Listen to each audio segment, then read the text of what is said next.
Hello, everybody, and thank you all very much for joining us here as we kick off our second summer workshop of the year. It's Harding and Campos here, and we're with Thomas Pope of the Fayetteville Observer, formerly of the Fayetteville Observer. We will talk with him here in just a moment, but we want to remind you that the chat room is open. All three of us are in the summer workshop room, so ask away. Cece is in there, Corey's in there. We're all there to answer your questions and feed them on. Mark Monroe from Toledo will be in as needed or as his schedule allows. And so will Patrick Williams from eliteprospects.com. We hope that they'll join at some point, but if not, it may be 90 minutes with the Pope, and we hope that it will be 90 minutes well spent. So tonight's workshop looks at covering teams and creating good content, which is something that we've wanted to do on the site for a long time. We have created a lot of good content over the summer. Sarah has written a couple of great pieces. Cece's written a couple of great pieces. There are others in the pipeline. And maybe if you're just stuck in the logjam of the summer doldrums and you don't know what to write, hopefully this will give you the impetus to start writing. And hopefully that'll give you the ideas to brainstorm as we move from the off season into the season moving forward. So, and a lot of great content ideas have also come across in the content ideas room that Mike developed Saturday as well. So we've no idea when it comes to creating content, there's no bad idea for content, just in how you ferret it out. So with that in mind, we'll go ahead and get things rolling.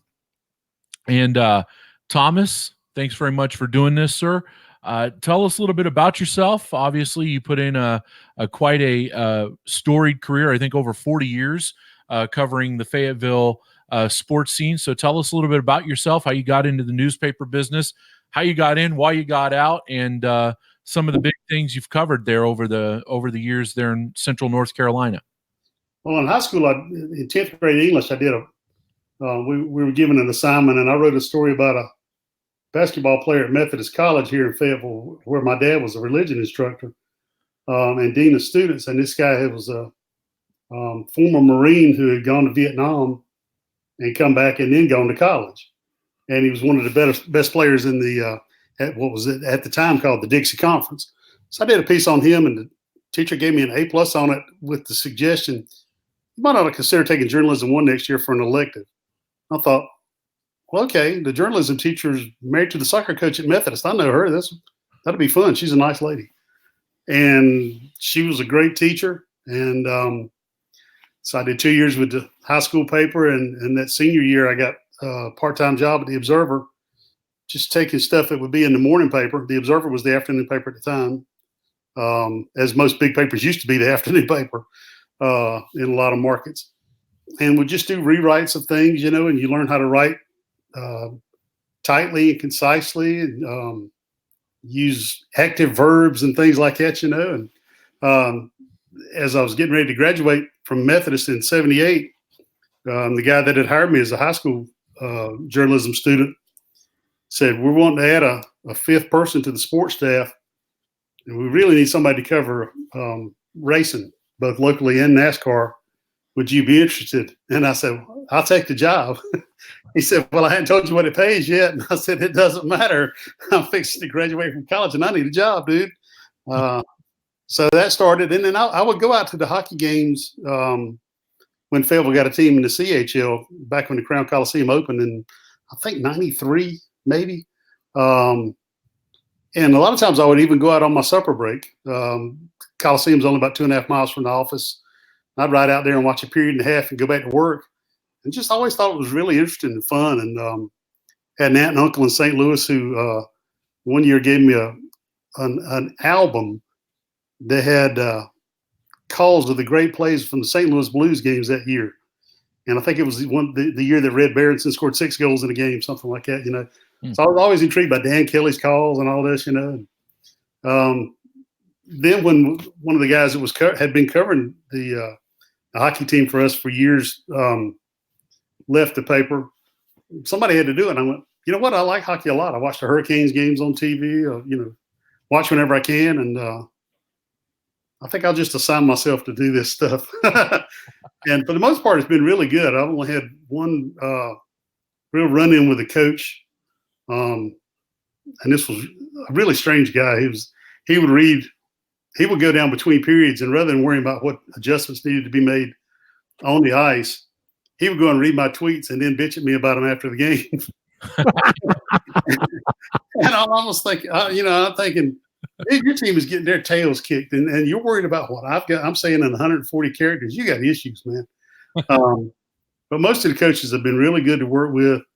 And I almost had him not around for the second year of Jesse Calicky there in Fayetteville, because Jesse has been outstanding to work with, And a lot of these guys, once you establish a relationship with them, like I had with Jeff Best for the years that he was here, they will tell you a lot of stuff that gives you a leg up in preparing for when something actually happens. Like he'd say, I'm bringing so-and-so in. He said, I'm going to get rid of so-and-so after the weekend. I've got to have him here this week for a body, but I'm bringing so-and-so in on Monday, and I'll text you and let you know when he's signed. You can go ahead and put it out. So I'm sitting there with a story already written. If I can find a photo of the guy from somewhere, bum it from somebody off of another paper, or his college SID, whatever the case might be, I've got a story ready to go online right then. It's already done. So those relationships like that are great. And the Marksmen, whoever's going to be covering the Marksmen this year, is fortunate to have Jesse there in terms of somebody who's very quotable and very open and very honest about how they play, win or lose. We talked about last time in our last workshop from the team angle of developing relationships, what the team media reps are looking for when they form relationships with media outlets like ours. From your aspect and from your job, how did you go to build the relationships with those coaches and those sources in racing and in hockey through the time that you worked in the trade? I think a good outgoing attitude's got a lot to do with it. To sort of get things off on the right foot from the get-go. But what you really got to do early is establish yourself with somebody who's trustworthy and somebody that they can talk to, who's, not going to go, well, a source says, and, just make up stuff like that winds up throwing them under the bus. You can't do that. You've really got to be straight up and honest. Can I quote you on that? Those kind of things. I often told guys a lot of times, whether it was racing or football or whatever I was covering, if you don't see me writing something down or I don't have a tape recorder in your face, it's off the record. Because when those two things are happening, you're being quoted. When we're just talking, we're just talking. So you can tell me what you want to, and you can tell me anything in confidence, and that's where it's going to stay. I can promise you that. If I stick a tape recorder in your face, you're on the record unless you preface it by saying, "No, don't print this," and that's fine. I got no problem with that. But you sort of establish some ground rules up front, and I think when everybody's on a level playing field from the get-go, you really sidestep having a lot of issues down the line. That's not to say they're going to like what you write all the time, but if it's the truth, they really can't complain too much, Yep.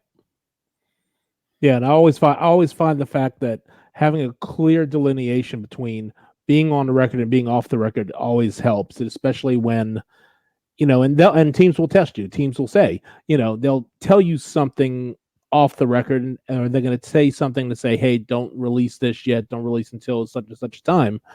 And if you jump the gun and you release that, then they're never going to see you in the same light ever again. Yeah, you've made yourself an adversary, whether you meant to or not, and it's hard to overcome that once you cross that line. Right. But it works the other way too. Don't teams PR people shouldn't tell you something's going to go down at X time on Monday, and then never call you or text you or in any way make communication with you, and then it shows up in the transaction sheet on Point Streak, and you go, "What the hell, dude? Come on, that's not fair." Mhm. Right. Oh man, I just forgot. Or even the coach will text occasionally and say, "Did my guy call you and tell you we're doing so and so?" No, but I'm glad you checked behind him to make sure we're gonna get this, before everybody else does. What gauge the relationship? How important is the relationship with the coach versus the relationship with the media relations person? Because realistic, I mean, when you think about it in the real world, the media relations guy is actually out there to thwart anything bad about the team or be the face of the team, not necessarily there to leak or there to tell you as a reporter, hey, this is what's going to happen.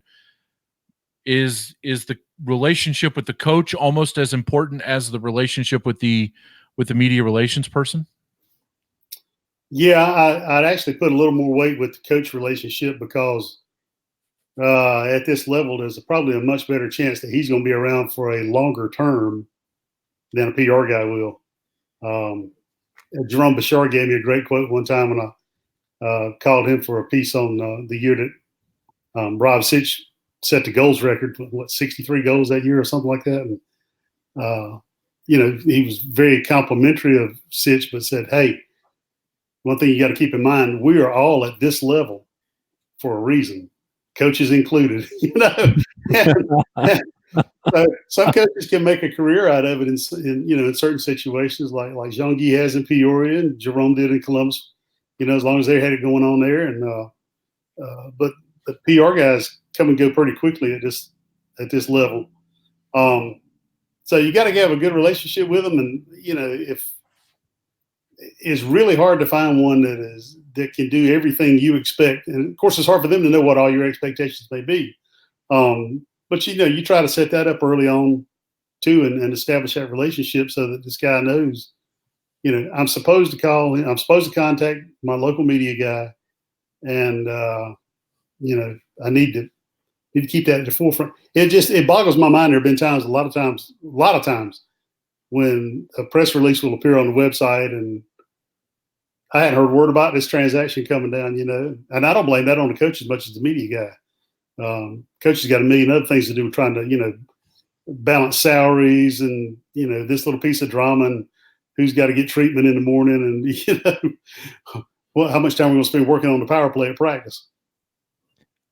Okay, ballpark about how often do you talk to either a team's coach or a team's media rep, like over the course of a given week? And I guess to preface that too, off season and between, I guess the difference also between the off season and the regular season. Off season with the marksmen, they were.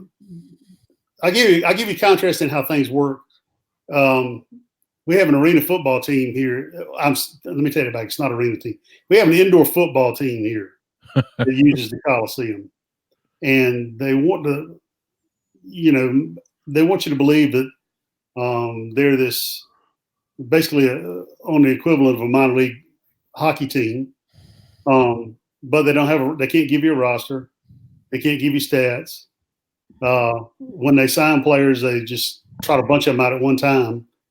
And our guy who's covered this team for the Observer for years has told them over and over and over again, you get a whole lot more publicity if you'll bring them out one at a time, like do one a week leading up to the season. That gets you something in print and online every week leading up to your season starting, rather than throwing out 6 guys or 8 guys here at one time.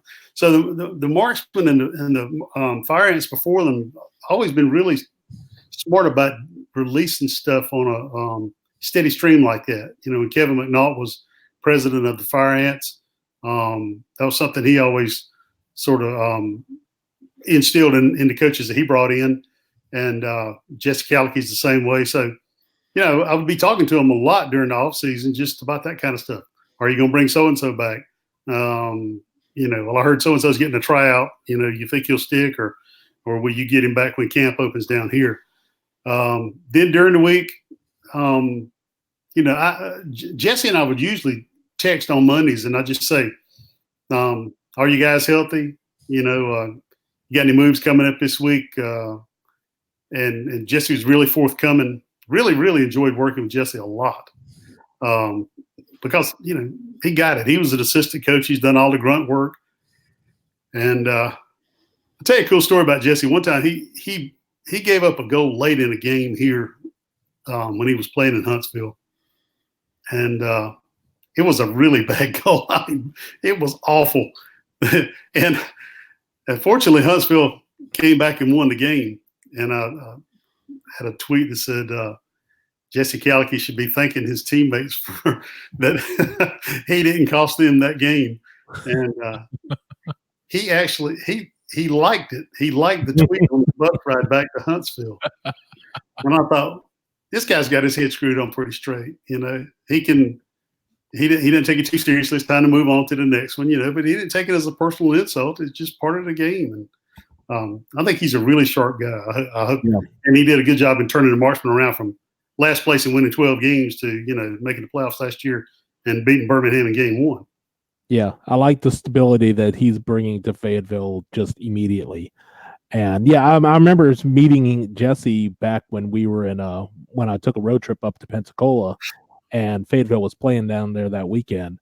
And I just went into his office, introduced myself formally. It's been the last time I saw Jesse, he was still the backup goaltender in Louisiana. So and we I just wanted to get his starting lines, keys for the game, whatever. And it turned into a 45-minute conversation, about everything under the sun for that matter. Yeah.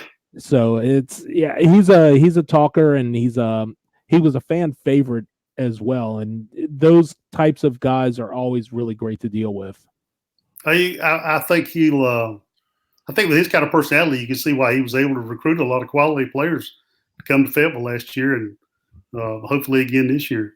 Yeah. And a lot of guys, most coaches are pretty good talkers. Just give them a chance to, say something.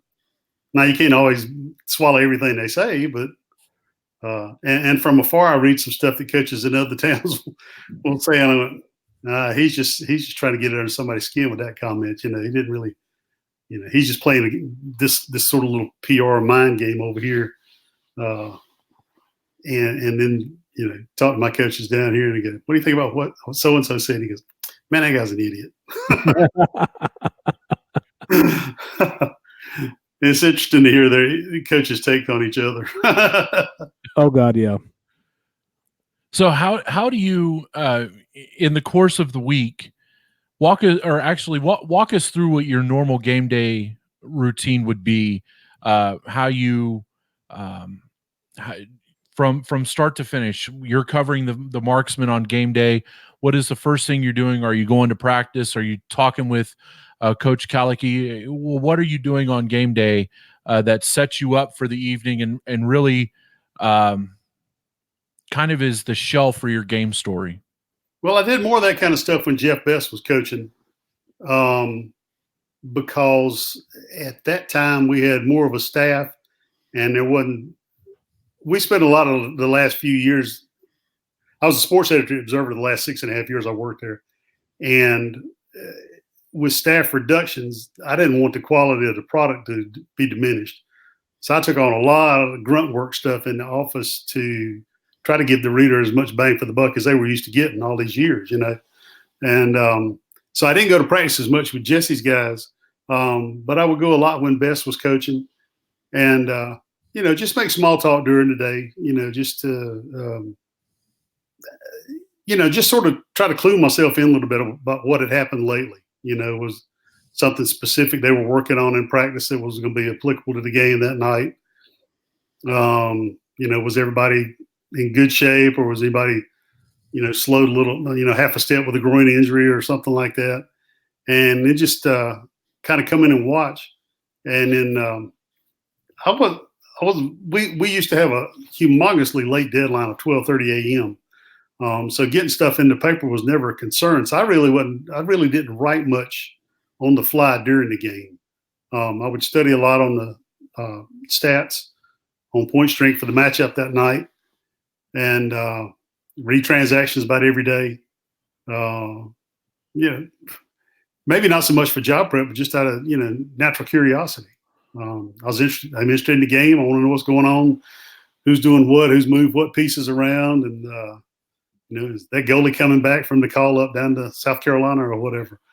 And then just go in and, give coach a few minutes to talk to his guys. And usually they would, either come out and I could be downstairs from upstairs in the Crown where press row is, down into the hallway of the locker room before all the players would be off the ice. Because I would tweet out a final score, close my laptop up, stuff it in the bag, hustle down the steps, and get down the escalator and get there. So just to kind of position myself in the hallway so that when, Jesse and his guys would go in the room, Jesse would know that I was standing there and be reminded I need to talk to Thomas as soon as I get through talking to my guys. And, and usually Jeff Best and Emery O. Lawson and Jesse were all really good about, before they would close the door, they would ask, who you want to talk to?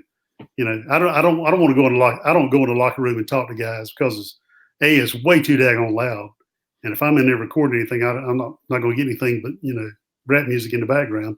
I can't hear what they said. So I'll ask them to come out in the hall where I am for a little more of a private conversation, and then go into Jesse's office and talk with him for 5 or 10 minutes, depending on how the game went. And, maybe what he had planned for the next night's games in terms of who's going to be in goal. Maybe somebody's coming in. They actually traded a guy a few years ago that morning, and they were on their way to Louisiana or someplace, and they stopped in Atlanta and dropped the guy off and had lunch at Olive Garden and went on down the road, or they picked somebody up in Atlanta, something like that. So those little stories are always add a little something interesting to your whatever you might be working on that night. Yeah. Generally, how many post-game interviews do you do with the players? Is it 2 or 3 post-game interviews, or just one with the guy who had the game-winning goal or goaltender with the shutout, or how? Walk us through your post-game routine and how many interviews you do with the players. I would usually do at least 2. Although there were some of the nights, if you take a 8-1 butt whooping, there's not many guys want to come out and talk to you anyway, and there's not a whole hell of a lot you can say. Right. Usually let the coach handle more of that, but usually get at least 2. And it's somebody who had a crucial goal at the right time. It might even be the first game of the night. Wasn't even the game winning goal, but it may have set the tone. I just kind of read. I always felt like I was good at reading the situation and what I could use to my advantage to come up with the best lead that I could come up with, and then build the rest of the story around that. And then just fill it out at the end with, like who they were playing next or some notes, player call-ups, things like that. Absolutely. And I know one of the things that when we start talking about writing the game recap, because I know that's something we got away from last year as a website because we wanted to focus on other types of content. Yet this year we are going back to the game recaps and writing up games like that. And the question is, I guess, is how to differentiate the journalist game recap from the media guys game recap. Yeah. Well, I think that kind of goes back to what I was just talking about. You want to look for an angle, because, and a lot of times guys that are PR guys for hockey teams were mostly there to be the broadcaster. They're not there to write as their number one asset, in their arsenal. And they did me honestly, they did me very, very little good. That's not a slam on anybody personally. It's just, if I was doing a write-up from a game when the Marksmen were on the road, we just go look at the box on Point Streak and write it up. But for a home game, a game that I would be staffing, I want an angle, something crazy like the day when all the kids come from schools and you got 6,000-7,000 people in the crowd at 10 a.m. Every song the DJ puts on, you got 5,000 people up dancing and screaming. Did the players feed off any of that energy? Are they aware that that it's a different crowd in there for the circumstance? Are they on a losing streak? Are they on a winning streak? Or have they had trouble against this particular team? did the new guy come in and contribute right away? Anything you can look for other than just the Fellsmore Marksmen won their 4th game in a row last night, beating Bloomington, 6-3 to Crown Coliseum. Nobody wants to read that stuff. I was, like I said, I became a full-time employee at the Observer in 78. I think it was in 81 that I won first place in the North Carolina Press Association contest for the game story, basically on the Southern 500 at Darlington. And at the awards ceremony, they had a booklet printed, and at that time they would the judges, from states all over the country would have comments on each of the first 3 finishers in each division. And the thing that I've never forgotten was that on that particular story, the guy that was the judge in our category for Spot News was from the Times-Picayune in New Orleans. And he made the comment that my lead had caught his attention and intrigued him to read the rest of the story. Was that Pete Finney? Huh? Was that Pete Finney? I don't remember. I've got it somewhere here in a file. But I thought, man, that's huge. I impressed the judge because I had a good lead and then wrote a pretty decent story beneath it. So it's always look for the angle. Some kind of, it's more of a feature angle to me. Nobody wants to read play-by-play anymore. We learned that a long time ago. That was gone, in the 50s or something. So and the space that newspapers have got anymore, obviously you get more online. And a lot of times at the paper we ran, somebody would turn in a story and it would be, say, 40 column inches. Well, we're only going to wind up having room for 20 in the paper, but we'll put all 40 online and then run 20 in the paper. So their news hole in print for the newspapers that are still around is smaller than ever. So you got to fit more in a smaller space. So you better make the most of what you got. And I think the same is true for stuff online too. You've got to find a way to hook people to make them want to read what you're writing. So you got to have a good lead. You got to have some good quotes to really add some punch to the story, and then the rest of it, really doesn't matter a whole lot. Yeah, take care of those 2 elements first. When it comes to quotes, we all know how fired up coaches can be sometimes. Is there an off-limit area where you will not publish a quote if a coach says, if he goes on a tirade in his quote and he's just dropping 4-letter bombs? Is there a mold that you will? Is there a point of no return for a quote, I guess, with you? We had those discussions a lot of times in style group meetings at the paper. And if it got much more than damn or hell, we didn't use it.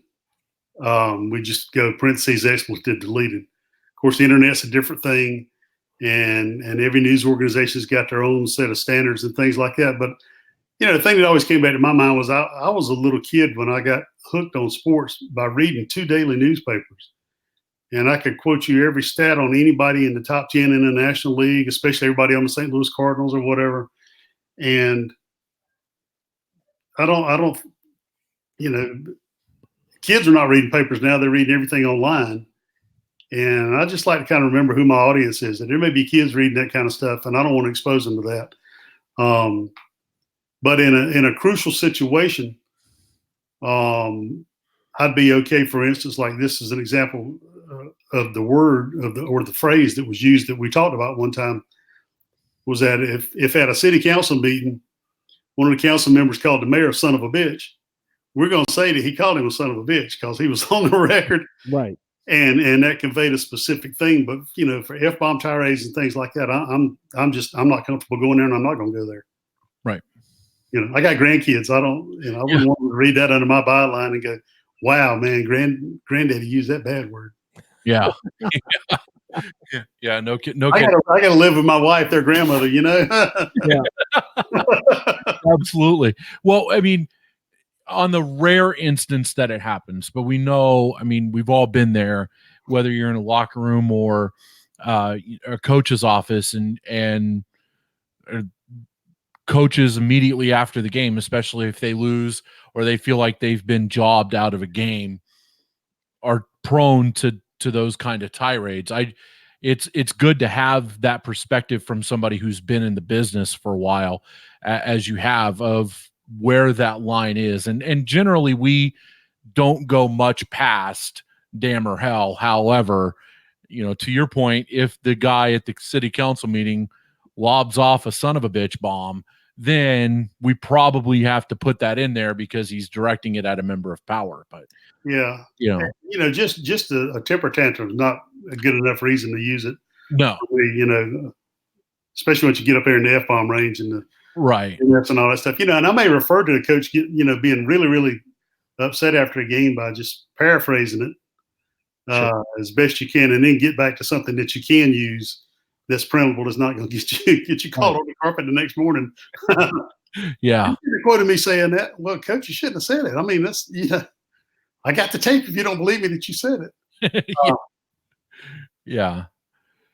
And most of them, there have been occasions where somebody will text. Like I live 15 minutes from the Crown, so I would normally go home after the game and write my story. I'm not staying there to write because they've turned the lights off and lock you in and kill the Wi-Fi. Well, we don't have Wi-Fi anyway. But I would come home and write, and by the time I would have got home and say, I get a text and say, "Don't use that part I said about so and so," and I'm like, okay, he drew it, he pulled it back, and it wasn't crucial to the story. I got no problem just dumping that quote, Or a lot of times I would be thinking I wasn't going to use that one anyway because I know I can't go there. Right. Right. Has there ever been that time where you did get called out on the carpet for something you wrote? Hockey related? And anything. It doesn't just have to be hockey. I had a couple of run-ins with some high school football coaches probably 35 years ago. And one of them was a game between two of the really better programs in southeastern North Carolina. And we're talking to the losing coach after the game, and there's me and a guy from the Wilmington paper and the guy from the hometown paper of the team that lost. So 3 reporters are standing there, and he goes off on one of those tirades about how, you can't win trying to beat the other team when you got to beat the Zebras too, and all this kind of stuff. And so there's no question that he knows who he's talking to. I mean, his hometown reporter's standing there in the midst of this group of 4 people.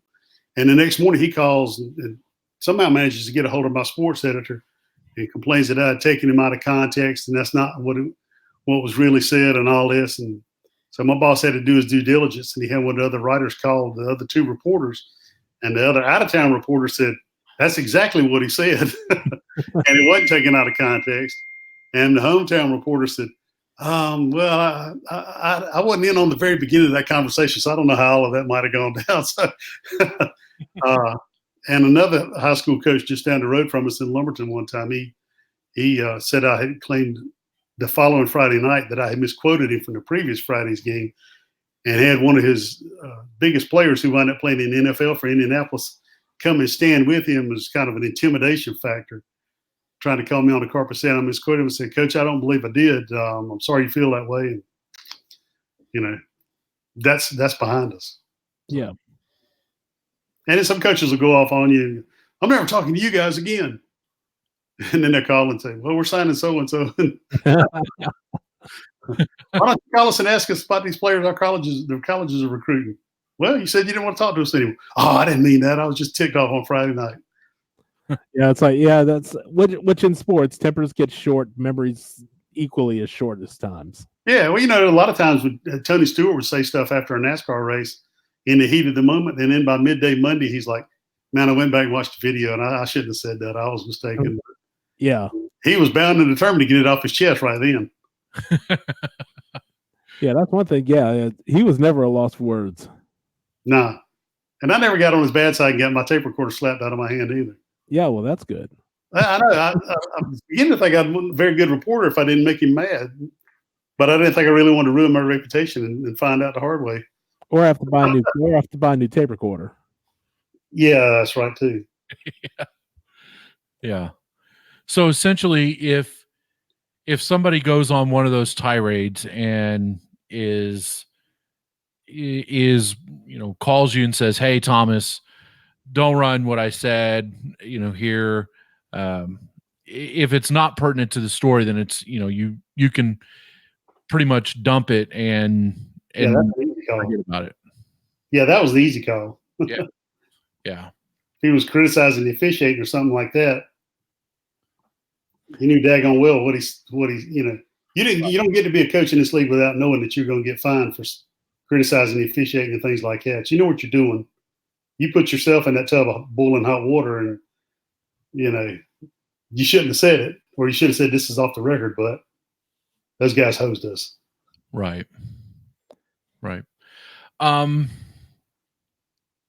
got anything, Mike? I'm jotting down notes here, fast and furious. Yeah, I know right now we've been focusing a lot on game recaps and whatnot, but let's, I guess, go ahead and move on to different types of articles as well. And I know another thing that we do besides writing game recaps, we do a lot of player profiles and analysis pieces, maybe the occasional opinion piece as well. How do you go about running a player profile, and how, what's the research that you go into it, and what's your workflow and your process? Some of the times these ideas came, they first became an idea when the player was signed. Like a few years ago, the Marksman signed Joe Calise and a couple other guys straight out of Wisconsin Stevens Point right after they won a Division III national championship. And Calise and the other guy were first and second team All-Americans or something, Yeah. Okay. Well, that might be a story idea down the road. We got a Wisconsin Stevens Point pipeline going here. And they brought in somebody else not long after that from up there. I always tried to, every time a new coach came in or when a new season started, I would try to remind the coach and or the PR guy if they've got one, people don't read game stories like they used to, but they definitely want to read about other people. So any oddball angle you've got, anything unusual, I might be able to make some chicken salad out of it, A good writer, it doesn't take much to make something out of a little bit. Like go back and do their, check their stats, see what they did in college. They got relatives that played pro hockey at some level, occasionally we get a guy who's got a brother or cousin in the NHL, or the Marksman had a guy a couple of years ago who was best friends with Johnny Gaudreau, grew up as kids together. And when those guys came east to play Carolina, he invited, about 6 of them to come up to the game in Raleigh, got them all tickets, and they got a group photo and stuff. That would have been great, that would have been a great feature if somebody would let me know about it ahead of time. After the fact, it's a little too late. So sometimes, despite your best efforts to try to get people to, make you aware of potential story ideas, you just don't get them. But I always tried to start that out with the coaches every year was, if you got something unusual, let me know. I can make myself available anytime. I'll come out to practice if that's the best time to talk to them. I'll take them to lunch and then drive them back to the apartment or something if that's the only way to get some time with them.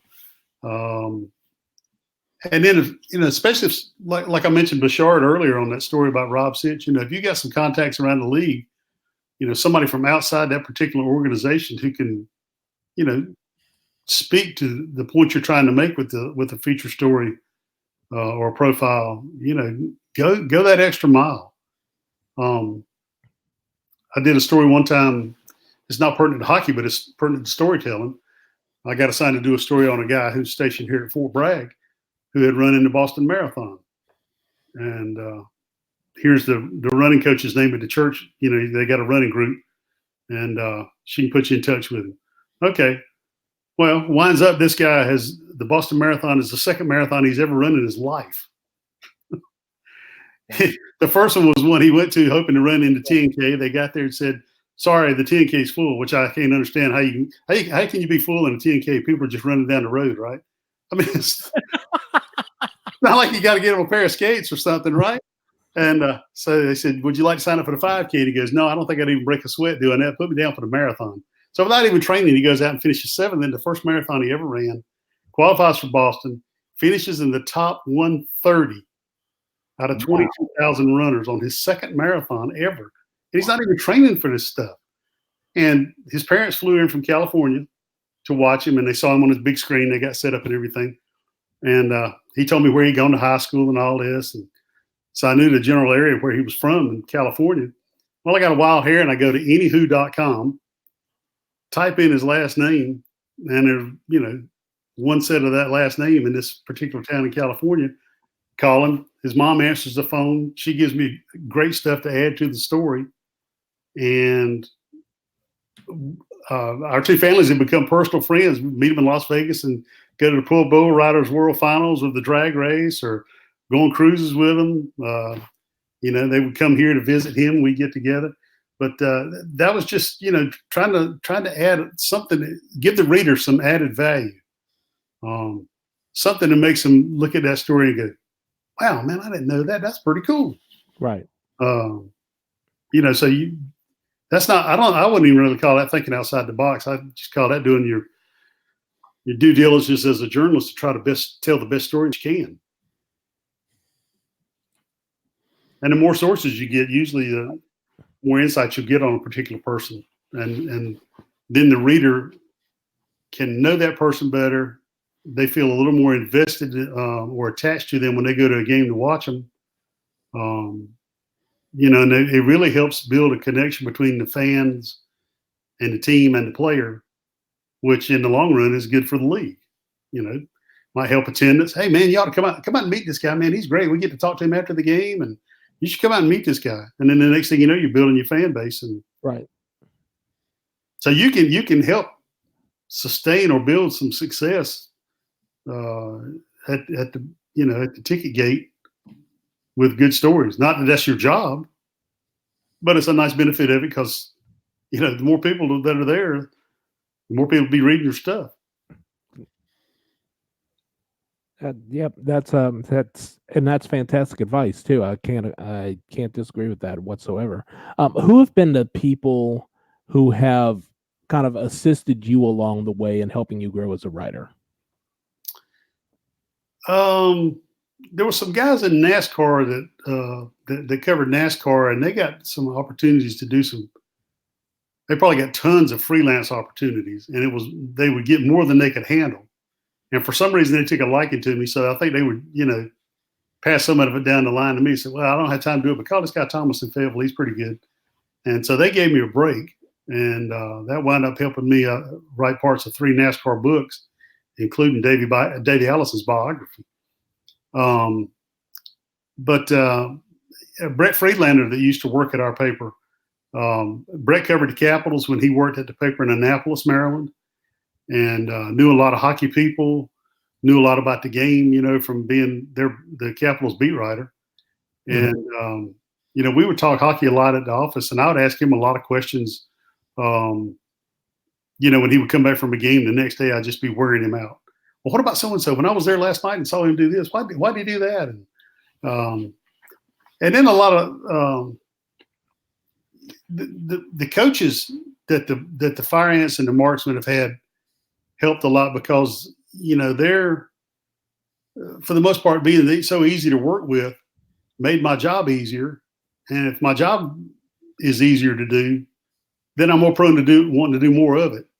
I feel like I've really enjoyed what I did or have been doing all this time. Part of it just because, you know, coaches, you know, they didn't mind telling you why they did certain things, or they draw something up on the whiteboard in the room, you know, a dry erase board, to show you what they were working on and why that was important. Or occasionally they ask me, "What did you see from way up top?" And I said, "Looked to me like he wasn't hustling, but what do I know? I'm just I was a high school football player. I never played hockey. What do I know?" Well, that's exactly what I thought. I was just wondering if everybody else saw it that way. Occasionally you get a coach to agree with you, not so much on the fine points of the game itself, but just on whether somebody was actually hustling or not. And then a lot of times, and I would learn also that guys didn't have to look like they were doing a lot sometimes, and were really great at what they did with minimal effort. So it didn't look like they were always busting their butt, but they were extremely effective at what they did. And Andrew Smale, who played here, was SPHL Defenseman of the Year the one year that he was here. And I thought, he really doesn't seem as active as I thought he would be. And everybody thinks he's this great defenseman. And coach was telling me, he said, no, you just watch how well he skates and, how well positioned he is before that forward or center even makes his move. That's where so I learned a lot about appreciating the finer points of, the guy who's always making the biggest splash in the water isn't necessarily the best swimmer. Kind of that's not a good analogy, but that there's an awful lot you think but that you really don't. So I tried to stay away from too much of the strategy and analysis and tactics as I could, unless it was absolutely pertinent. Because the fact of the matter is, I don't know what I was talking about. As someone who didn't play the game and somebody who just watches. So the coaches have taught me an awful lot, and I appreciated that. I didn't ever feel like I was an expert at it, but I felt like I could tell a really good story. Okay, Maddie. Well, yeah, I mean, this is all really good information that you're giving us, especially with the player feature profiles that you talked about. So you mentioned in the quote that I want to take away from this is people want to read about other people. They don't necessarily want to read about other games, but if you're reading a publication like ours, you want to read about the player putting on the uniform, not about the game itself. There are many different ways you can read about the game here as well, but right. You want to read about the player. Is there a favorite kind of feature that you like to write, or is there a favorite kind of piece, opinion, feature, kind of a loosening of the player, if you will, one of those pieces? Is there one in particular that you like to write over the other? You always like to write a story about the underdog guy or the guy from just the really unusual angle. Like the one I didn't get to write this past year was when Joe Osaka made the marksman roster. There's a guy who's from Tokyo. Yeah. He wasn't just born there. I mean, that's where he lived till he went to college.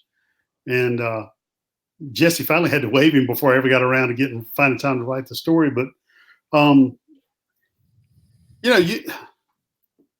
some guys aren't great talkers until you get them away from the arena a little bit. Like if you can grab them after practice or something, or go to lunch with them or meet them at a team function, where they're kind of disengaged and mentally.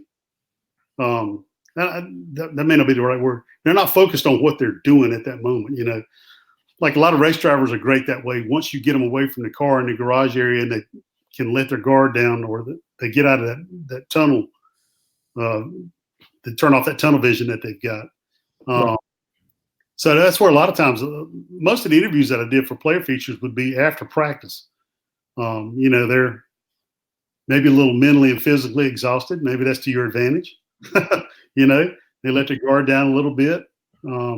Plus, if the coach is a good guy, he can make it a lot easier for you. If the attitude when any of the players see the two of you together is one of, they've got a good, they're looking at you trying to size up who you might be, and one that they should really give you the time of day. If it looks like the coach is enjoying talking to you and y'all have a good relationship, then he's, to me, he's more likely to open up to you. And a lot of that is also given an interview time to sort of develop and let him, get his defenses down a little bit. Not that you're there to exploit anything, but just so that he's more comfortable, divulging stuff to you about his life or his experiences or what he wants to be. Like I did a feature on Sean Bonner one time, the year that he won Player of the Year and Goalie of the Year, just about his diet. He's very particular about what he eats and how he did meal prep before they get on the bus and go away for 3-4 days. Stocking stuff up to put in the refrigerator and the microwave, and trying to eat healthy and eat stuff that wouldn't make him feel sluggish and all that the day he was fixing to play. So, and it does help to have a high IQ player a lot of times, like a Bonner, guy with a degree in aerospace engineering or something. Yeah, from Princeton. Yeah, he went to Princeton, right? Thing. Yeah. So, situations vary, but the more you give them time to talk, maybe you could, it becomes more of just two people talking rather than me versus you. Where you're not trying to make friends with them, but if they feel friendly towards you, you're better off in the long run. And then occasionally you just run into guys that are just easy stories to write. Like, anything I did on Brad Drobot was just a piece of cake because Drobes is great. He's the first time I talked to him, old Austin called me and said, "We're signing this kid from Calgary and yada, yada. And here's his phone number." And I call him up and I said, "Well, what do you hope to accomplish here in your first year as a pro?" "Well, we got 52 games and my goal is to have 52 fights." I thought, I'm going to like this guy. I think Drobes. Knew right away that Drobes was going to be a great interview. And he was anytime. And he was one that I would often go to, especially after he'd, got 2 or 3 years in the league, where I knew if he would be my go-to guy. If nobody else wanted to talk, or if I really didn't want to talk to a particular person, I'd just, give him a nod or make eye contact or something, give him a little head nod, and he would come out and talk to him and, tell me what he thought. Yeah, it's always the enforcers. Yeah. It's always the guys that drop the gloves, whether or not it's Drobes or Denny or some of the other guys around there that it's just I don't know, maybe it's just in the nature that they love talking. Yeah, well, they talk like this for a while and then they're pretty good in front of a microphone. Yeah. Yeah, that's true. Did a story one time on Brett Needham of the Fire Ants, talking about he and Dan Leslie used to get into it a lot. And I talked to Needham about, and he'd have his mohawk haircut and everything. And I said, what's the deal with being an enforcer? And then he got to telling me the whole etiquette about, it's bad etiquette to turn down a fight. If somebody asks you to go and, but you got to pick your spots. You can't put your team on the, you got to make sure somebody who's actually going to go with you, that you're not the only one that gets 5 minutes in the box and put your team, doing on the penalty kill. There are a million ways to idea a story, potential feature idea. If you just, I was better at it when I went to practice more often, where I could see more of those guys' personalities and would see who would kind of be easy pickings if there was just any little bit of story idea possibility in my head about this guy. I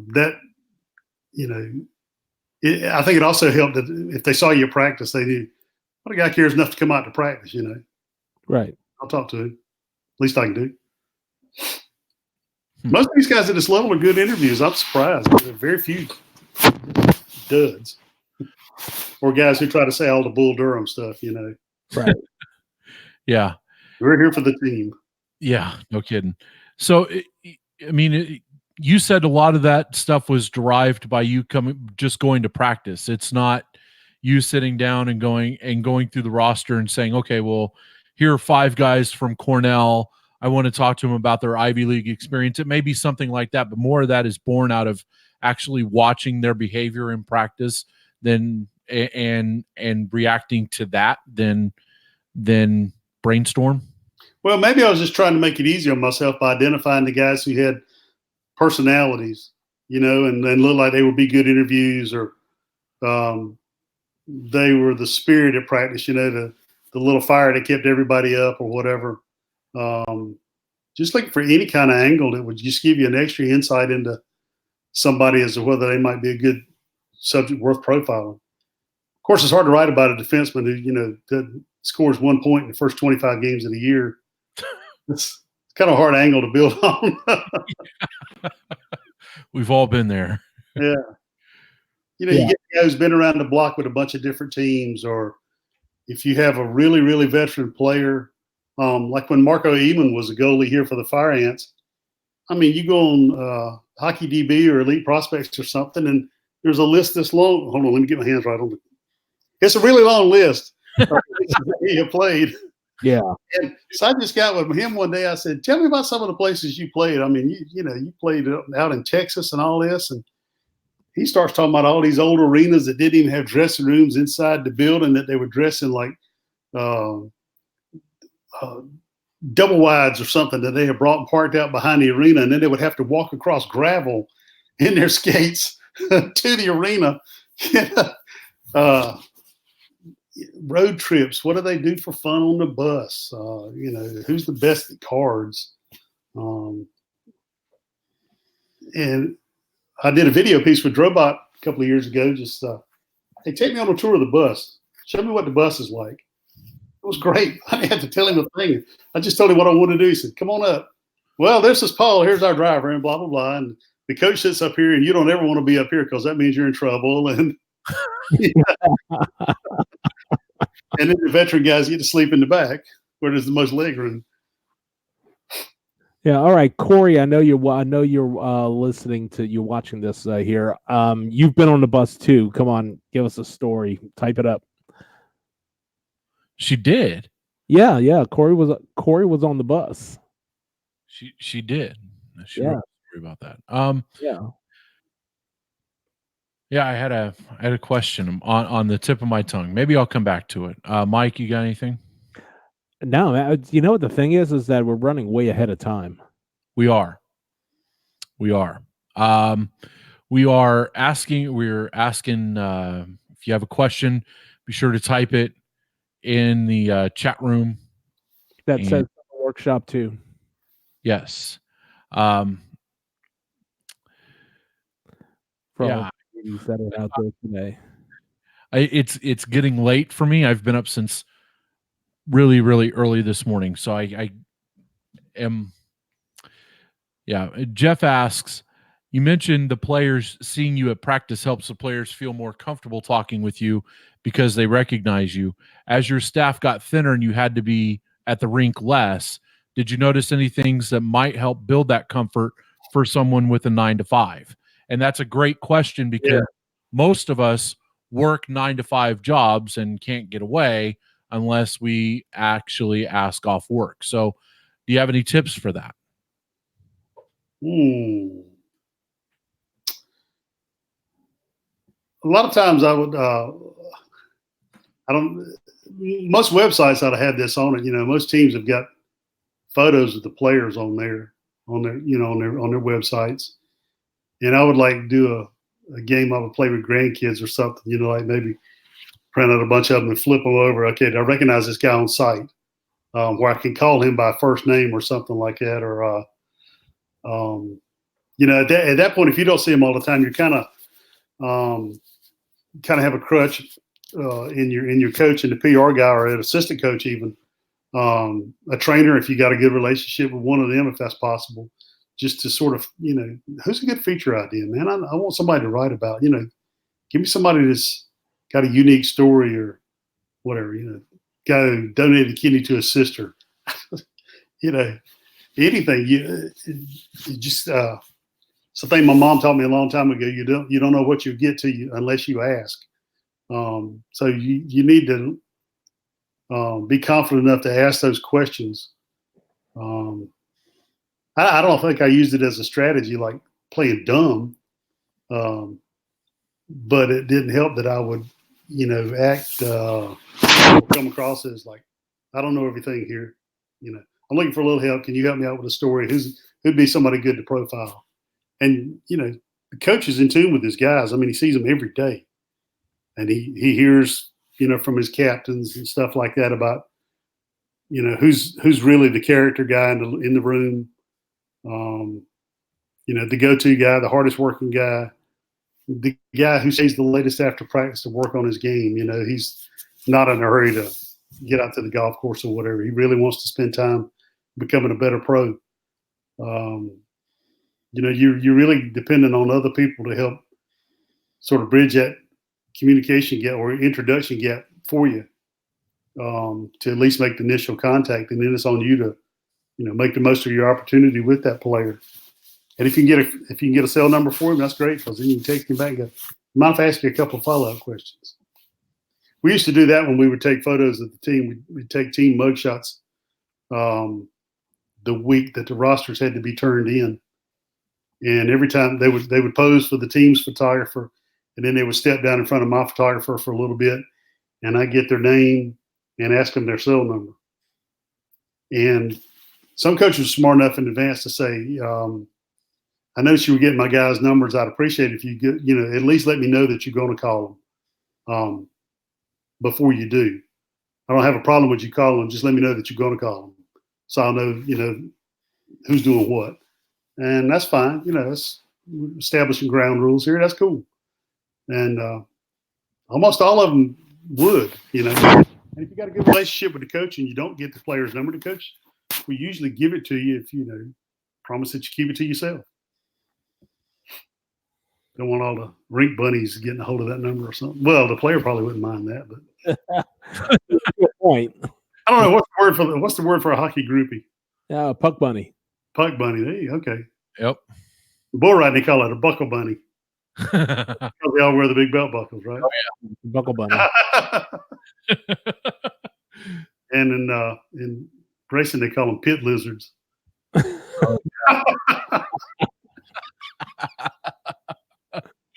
Yep. From bunnies to lizards. We did. Like Dr. Doolittle up in here. That's quite all right. I know. Well, I'll tell you what. I guess we've covered a lot of ground in a very short period of time here. Y'all want to start going into final thoughts or whatever, and start wrapping this up? Yeah, I just asked if there were any other questions, and like I said, Jeff hit it out of the park with that question. That was a good one for the staff, because a lot of us outside of, all of us work 9 to 5. So it's important that we have that and we're able to balance the covering of the team and writing it on a sport we love with the job that actually pays. So that's a really good deal. I appreciate people's passion who do that kind of thing too. Yeah. We're blessed to have a great team of people from coast to coast who have such an undying love for the sport that they're able to share it with a very large audience. And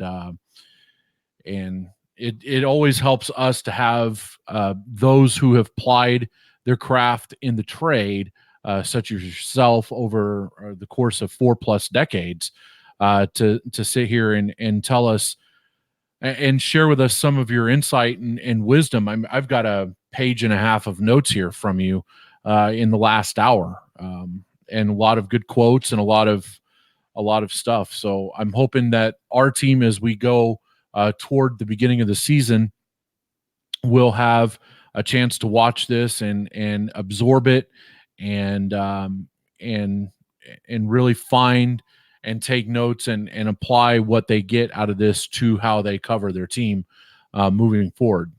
But yeah, that's all I got for right now. So those are my thoughts. Mike, what do you got?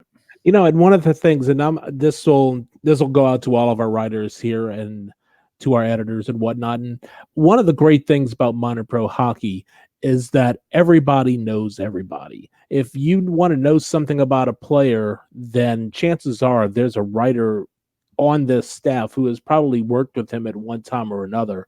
Some of the best resources that we have, besides being able to talk with fantastic and experienced journalists like Thomas here, and some of the other people that we've worked with around the leagues and around around all this time.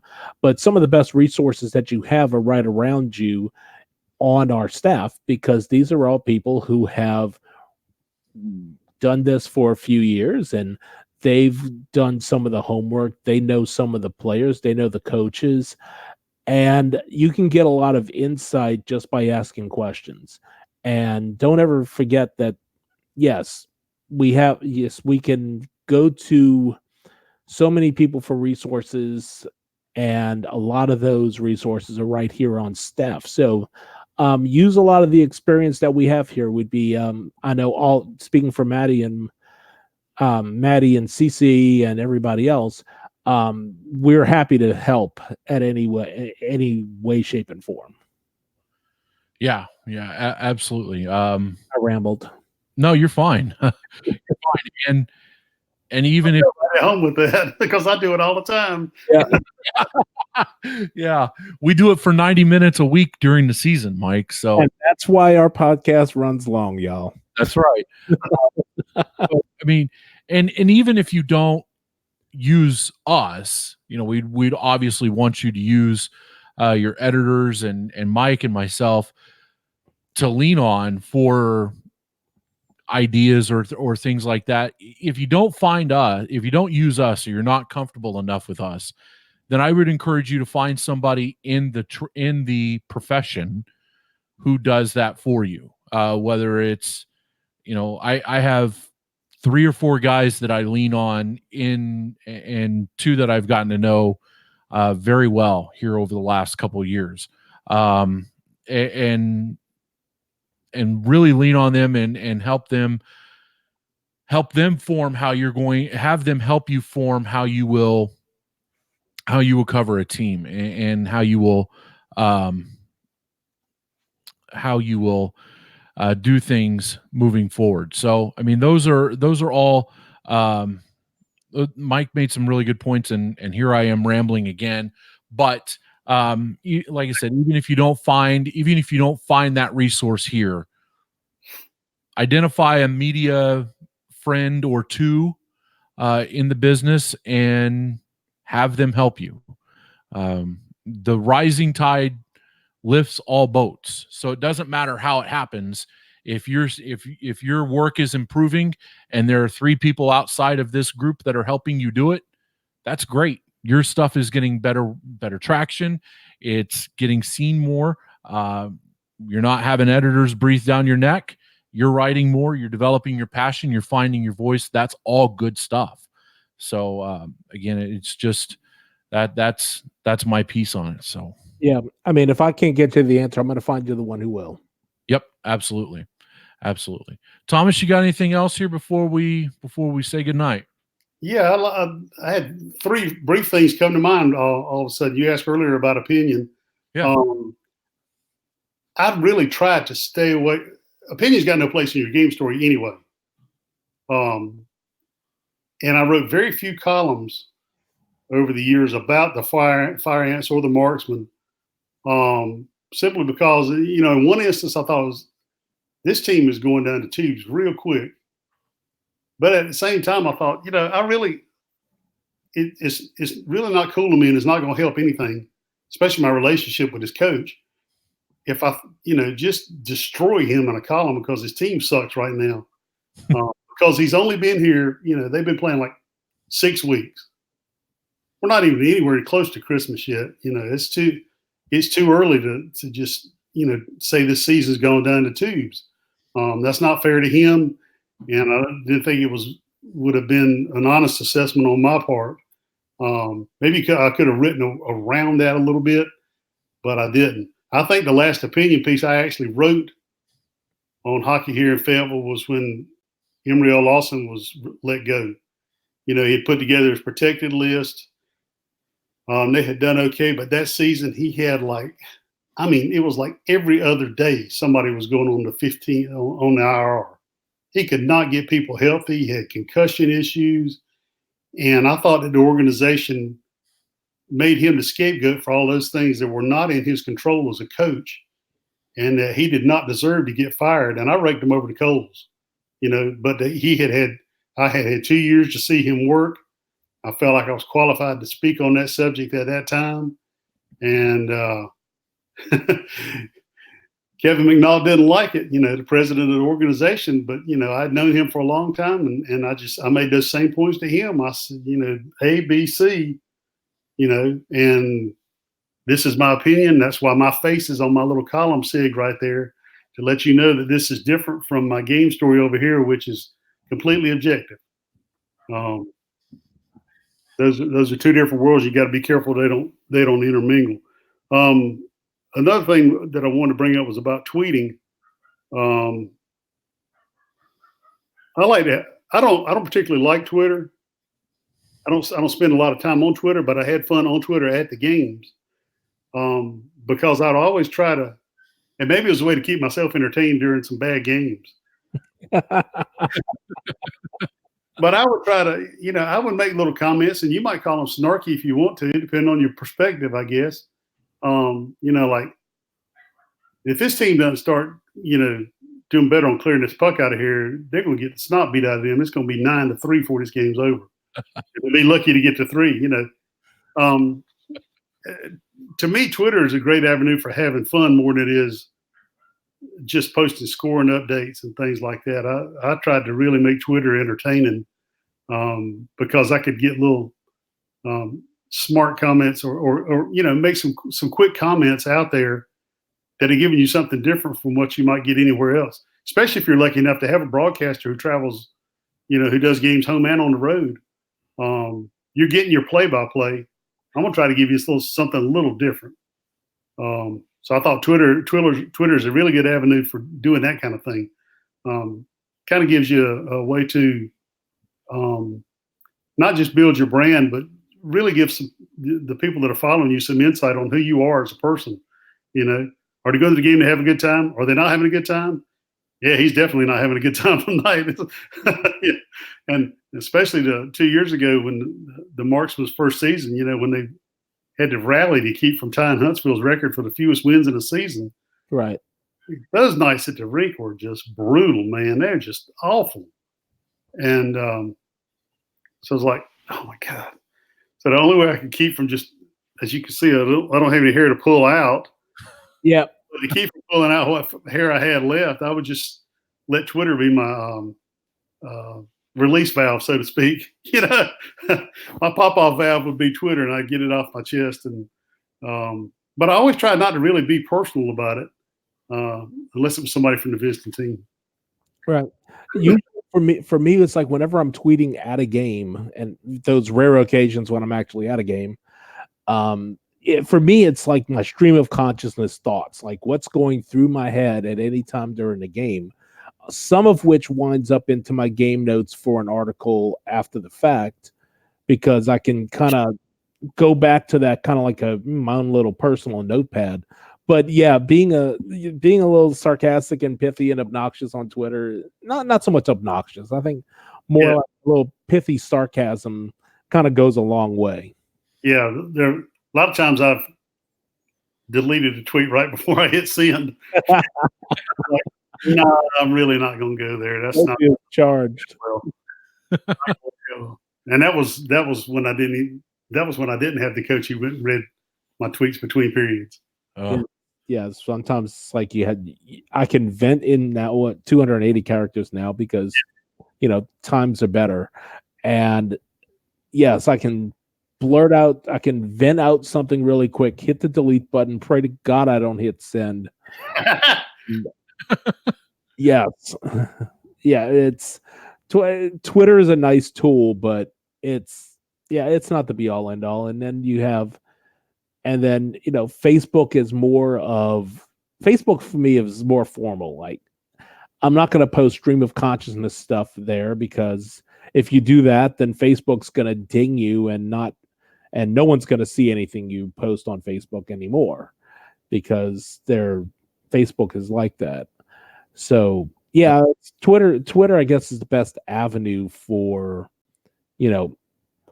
quick reaction, and also it's great for posting highlights. Yeah, and plus your audience can immediately engage with you too and get involved in it. Yeah, Fortunately, so far that hadn't been I always kept kind of waiting to see if somebody just appeared over my shoulder in the middle of a game, going, "Hey, I didn't like what you said about that guy." Fortunately, that never happened, and maybe that's a good thing with press row at the Crown Coliseum. Being at the very top of the Coliseum, they weren't in shape enough to climb the steps to get to me.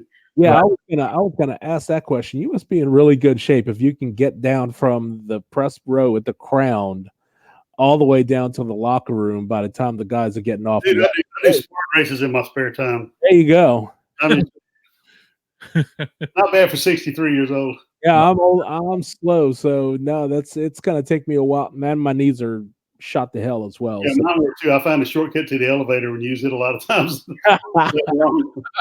Or at least it'd be a ramp going down, Pack a parachute or something from up there. Absolutely. Well, There was something else I was going to say about it, but dog, if I can remember what it is now. Anyway. I hope. Have you remembered what you forgot? Did I? I was just wondering. No. I was too. I had to do that with the racer the other day on the phone. I was like, wait a minute. I'm not going to come back to the swear wheel. Hold on just a minute. I'm not going to reconvene a workshop when I figure it out when I'm sitting in. That's up. Yeah, we'll just come back in a week. How's that? Yeah. So, I guess that's going to wrap it up. Barring any further questions from our writers, and hopefully you'll get something out of this tonight. Like I said, I've got a page and a half of notes, and hopefully this will lay the foundation and the groundwork for great content from you guys in the year ahead. Thomas, thank you very much for doing this. Thank you. So much. It came back. I got it. Oh. Thomas, here we go. Read good writers, and see if you can assimilate some of their writing style into your own. Look at how they crafted a story, and try to develop your own stories along those lines where you sort of glean the best stuff that others are doing. You're not really stealing from them. You're just going, oh, that was a cool way to write that. Oh man, I would have put that quote further down in the story, but it works a lot better there. That kind of thing. So read other people that you like, and take note of how they write, not just what they're writing. Yeah, I'm not gonna lie, Thomas. I've read a lot of your work when I was starting off with my writing as well, as far as getting examples of people who I find that write well, have integrity in their writing, and it's one of the things that drew me to you. Oh, I appreciate that. It's nice to hear. You're welcome. Yeah. All right. Well, I promise I'm not going to reconvene everybody here in an hour. So sure. I'll be asleep by then. Yeah. Well, I will be too. But Thomas, I want to tell you, thank you very much for doing this. And I know we're coming up on 9:30 Eastern time. So thank you very much for doing this.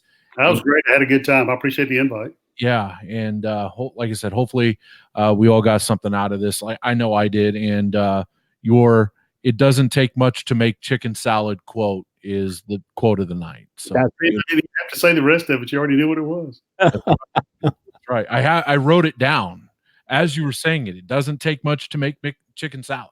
The nice way to say that was I can make chicken salad out of chicken feathers. Yeah. Yeah. There are a couple of other iterations, but we won't go into that. Yeah, let's don't. So for everybody on our staff, the next workshop is on Tuesday, August 10th. We will be joined by social media guru Dan Maraza from DraftKings, and he will be talking to us about how to make social media fun, much like Thomas does, much like Mike does. Not so much for me, but you will have a chance. Fun fact about Dan. Yeah. Fun fact about Dan: he was the first. He was the first Twitter persona of the Vegas Golden Knights. He was. So we will have a workshop with Dan Maraza of DraftKings and formerly of the Las Vegas Golden Knights coming up here on the 10th. And then September, right? What's that, Thomas? You meant September 10th, right? September 10th, yes. You said August. Yeah. Oh, sorry. September 10th. Remember, guys, it's what we mean. It's not what we say. Right. I'm looking at the clock in the corner of my computer, and it's August 13th, and then I'm thinking, crap, that was 3 days ago. We're going for September 10th with that final workshop. Then the big Motherload workshop where everybody will come together and we'll go over everything. That will come on September 24th. So that is going to do it for Campos and myself. Thank you very much, Thomas. Thank you. Have a good night. Yes. we'll be in the chat room here for just a little while longer. Thanks, everybody. All right. Good night, guys. See ya.